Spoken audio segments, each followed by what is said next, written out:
Fakat 15 Temmuz 74'te onun yarısını bile kabul etmeyen Rumlar darbe yapıp Kıbrıs'ı Türkleri tamamen adadan katliamlarla korkutarak temizlemek, sürmek istediler. Ama 20 Temmuz Mutlu Barış Harekatı bugün Kuzey Kıbrıs Türk Cumhuriyeti egemen, bağımsız ve refah içinde yaşıyor. Gönül ister ki böyle savaşlar olmasın, savaştan sonra olmasın, kendiliğinden doğal olarak uluslararası hukuk incelensin. Ancak maalesef hala gelişmiyor. Şu anda Gazze'de çok büyük katliamlar var. İnsanlık 2023 yılında hastanelerin canlı yayında vurulması, bebeklerin canlı yayında öldürülmesi. Filistinliler çok büyük acı çekiyorlar, doğru. Ama bunun sonunda ne olacak biliyor musunuz? Sayın Cumhurbaşkanı Recep Tayyip Erdoğan'ın dediği gibi iki devlet çözüm. Sayın Kuzey Kıbrıs Türk Cumhuriyeti Cumhurbaşkanı Ersin Tatar'ın 2020 yılında Cumhurbaşkanı seçildikten sonra devletin resmi politikası yaptığı, çoktan yapılması gereken iki devletli çözüm. İşte bu gerçekleşecek. Tabii gönül isterdi ki bebekler ölmesin, hastaneler vurulmasın. Ama her musibetten bir iyilik çıkıyor. Sonuç olaraktan şudur. Birleşmiş Milletler sistemi değişmelidir, revizyon yapılmalıdır. Bunu Sayın Cumhurbaşkanı Recep Tayyip Erdoğan 3 senedir sürekli söylüyor. Dünya 5'ten büyüktür ve büyük olmalıdır. Ve veto sistemi kalkmalıdır. Sayın Cumhurbaşkanı Erdoğan gene 10 senedir söylüyor, uluslararası hukuka girdi. Rusya Ukrayna'ya saldırıyor. Rusya'ya karşı yaptırım yapılacak. Rusya'nın veto hakkı var. Veto ediyor, karar çıkmıyor. İsrail Filistinli bebekleri öldürüyor, sivil yerleri bombalıyor vesaire. İsrail'e karşı çıkacak. Onun arkasında Amerika var. Amerika veto ediyor, çıkmıyor. Çin Tayvan'a saldırıyor ya da Hong Kong'a saldırıyor vesaire. Çin veto ediyor. Dolayısıyla iki şey var. Bir, bütün milletlerin tam bağımsız, egemen bir devlette yaşama hakkı var. Bunu Kıbrıs'ı Türkler olarak biz çok uzun yıllar bunun sıkıntısını çektik. Ama çok şükür Mutlu Barış Harekatı'yla siyasi olaraktan Sayın Ersin Tatar'ın Cumhurbaşkanlığından sonra da tamamen uluslararası bir motto olaraktan hayata geçirdik. İkincisi Filistinliler çekiyor. O da 4 tane büyük küçülmeden sonra en büyük 360 kilometreye şu anda kıstırılmış olan, onun da yarısını da temizlediler 10 günde, biliyorsunuz, canlı olarak yaşıyorsunuz. Ondan sonra ama birkaç ay içinde de artık bunun bir şekilde iki devletli, bağımsız, iki Filistin'de, bir Filistin, bir de İsrail devleti. Ama diğer Arap ülkelerde İsrail'in bağımsızlığını ve egemenliğini tanımaları lazım. Yani iki taraftan da bakmamız lazım. İsrail'in de Filistin'in Gazze ve Batı Şeria'da başkenti Doğu Kudüs olmak üzere bir Filistin devletinin bağımsızlığını, egemenliğini tanıması lazım. Yoksa bu Orta Doğu'daki ve dünyadaki kan gözyaşı durmaz. Ama Arap ülkelerinde Türkiye'nin 1948'de yaptığı gibi İsrail'in de başkenti Batı Kudüs olan bağımsız, egemen bir devlet olmalarını tanıması lazım. Dünyada barış bu şekilde gelecektir. Uluslararası Diplomatlar Birliği gibi örgütler buna aracılık edecektir. Sayın Recep Tayyip Erdoğan biz buna aracılığa hazırız dedi. Nasıl Ukrayna-Rusya arasındaki tahıl koridoru anlaşmasını yaptı ve dünya açlıktan kurtardı. Zaten anlaşmayı da yapacaktı. Barış anlaşmasına Amerika izin vermedi. Ukraynalıları savaştırmaya devam ediyor. Amerika elini çektiği sürece uluslararası hukuk ve uluslararası örgütler tam olarak çalıştığı ve adil olarak çalıştığı sürece barış gelecektir ve uluslararası diplomatlar gibi, birliği gibi sivil toplum örgütleri bu barışın gelmesini arabuluculuk yaparak, yön göstererekten yardımcı olacaktır. Beni dinlediğiniz için hepinize teşekkür ediyorum. Saygılar.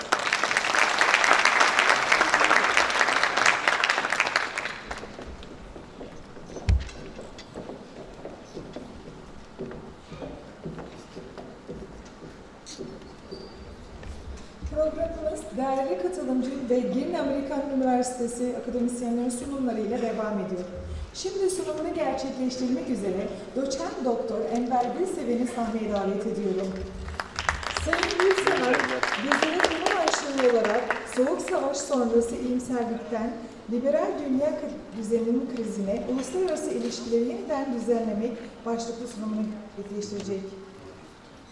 Unser Programm setzt sich mit der Präsentation von geschätzten Teilnehmern und Girne Amerikan Universität Akademiker fort. Jetzt lade ich Herrn Assoziierter Professor Dr. Enver Gülseven auf die Bühne, um seine Präsentation mit dem Titel Vom postkalten Kriegsoptimismus zur Krise der liberalen Weltordnung Überlegungen zu den internationalen Beziehungen zu halten.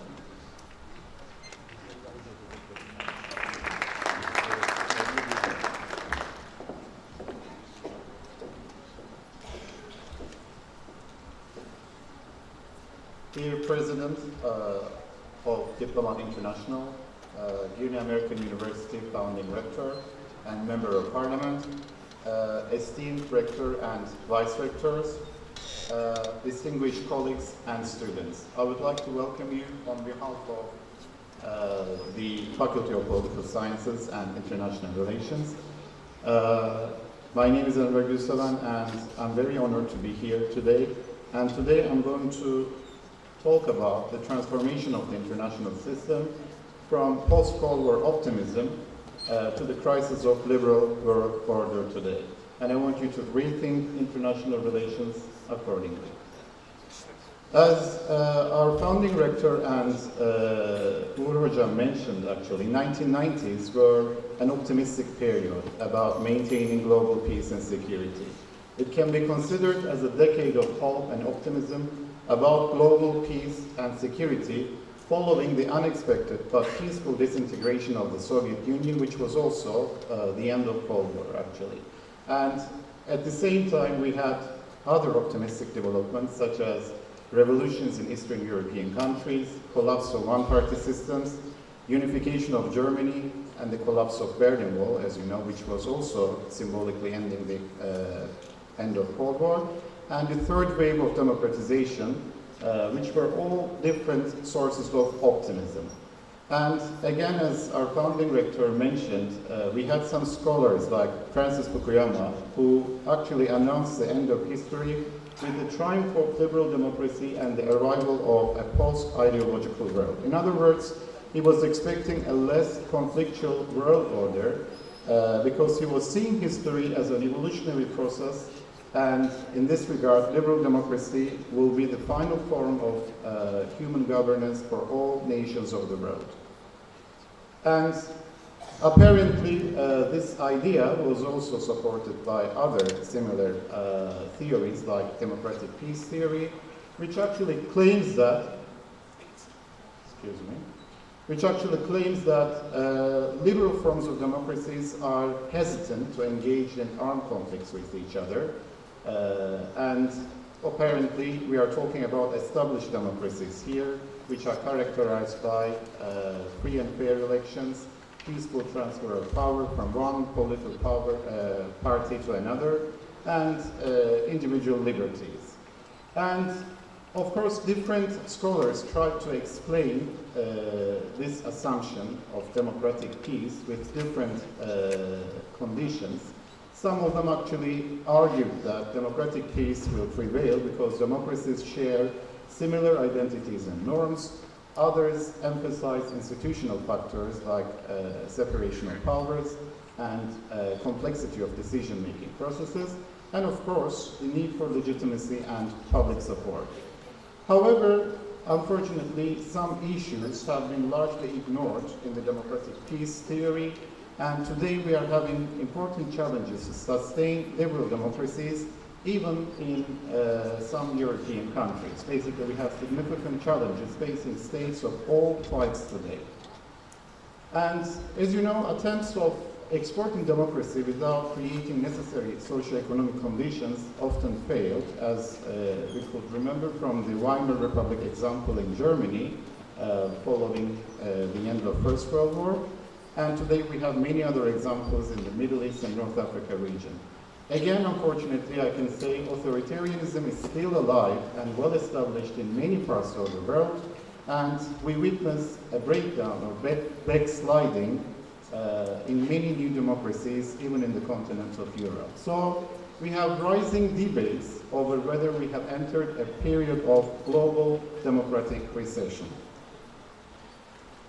And of course, democratic peace theory was not the only theory which was predicting a less conflictual world, and of course it was also criticized by some others who argued that the world will still be conflictual, but the sources of conflict will change, like the famous Clash of Civilizations argument of Samuel Huntington, who argued that cultural identities or civilizational identities will shape patterns of cohesion, integration, but at the same time post-Cold War conflicts.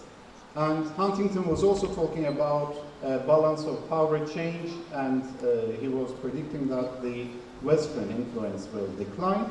And last but not least, he was predicting a conflict between Western civilization and the others, especially the so-called Sunni civilization, China and neighboring countries, and the Islamic civilization. And he was also predicting a multipolar world order in which societies who share cultural affinity are more likely to cooperate with each other. And of course, this theory was also very much criticized. Some even considered it as a self-fulfilling prophecy. But despite this criticism and controversies, the thesis actually received a lot of attention from academic circles, as well as international organizations like the United Nations. Indeed, the UN initiated an alliance of civilizations in 2005, but again, this was also criticized because the need for an alliance between civilizations is not only acknowledging the existing of different civilizations, but also a clash between them, especially between the Western and other civilizations. Because globalization, yes, it indeed may trigger cultural conflicts. We all live in multi-ethnic societies today due to globalization, and it may bring some cultural tensions. But at the same time, it is bringing a gradual but progressive unification of global society on common understanding and norms of human rights, democracy, international humanitarian law in peacetime as well as during armed conflicts. Because unlike the early predictions of Fukuyama, we are having a lot of conflicts today in the world, unfortunately. As you can see on the map, most of them are actually are in our close neighborhood, starting with Ukraine-Russia crisis in the north of Turkey, the recent escalation between Hamas and Israel, and basically we have conflicts, ongoing conflicts all around the world. Therefore, we all have to think about humanitarian principles in dealing with those conflicts, because as of 2023, we have more than 360 million people who need humanitarian assistance.